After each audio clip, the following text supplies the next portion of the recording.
ജിയോജിത്തിന്റെ flip എന്ന് പറഞ്ഞ app just ഒന്ന് പരിചയപ്പെടുത്താം. ജസ്റ്റ് ഫണ്ട് എങ്ങനെ ആഡ് ചെയ്യാം, എങ്ങനെ ഒരു സ്റ്റോക്ക് പർച്ചേസ് ചെയ്യാം എന്ന് നോക്കാം.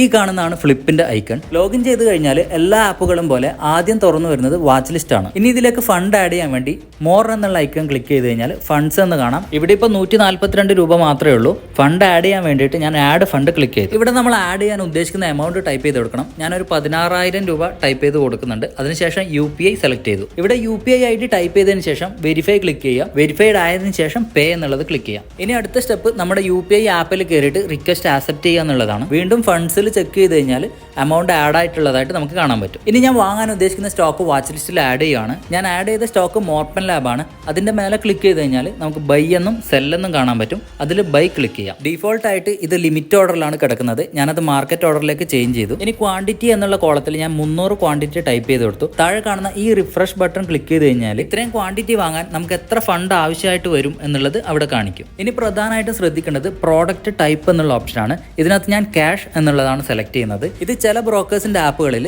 ലോങ് ടേം എന്നും കാണാറുണ്ട്. അതിനുശേഷം റിവ്യൂ ഓർഡർ ക്ലിക്ക് ചെയ്തിട്ട് ഡീറ്റെയിൽസ് ഒക്കെ കറക്റ്റ് ആണെന്ന് ഉറപ്പുവരുത്തിയതിനു ശേഷം പ്ലേസ് ഓർഡർ എന്നുള്ളത് ക്ലിക്ക് ചെയ്യാം. നമ്മളിവിടെ മാർക്കറ്റ് ഓർഡർ സെലക്ട് ചെയ്തുകൊണ്ട് ഇമ്മീഡിയറ്റ് ആയിട്ട് തന്നെ ഓർഡർ എക്സിക്യൂട്ട് ആയിട്ടുണ്ട്. ഇനി പൊസിഷൻസിൽ പോയി കഴിഞ്ഞാൽ നമ്മൾ വാങ്ങിയ സ്റ്റോക്ക് അവിടെ കാണാൻ പറ്റും. എത്ര ക്വാണ്ടിറ്റിയാണ്, എത്ര പ്രൈസിനാണ് എക്സിക്യൂട്ട് ആയത് എന്നൊക്കെ കാണാൻ പറ്റും.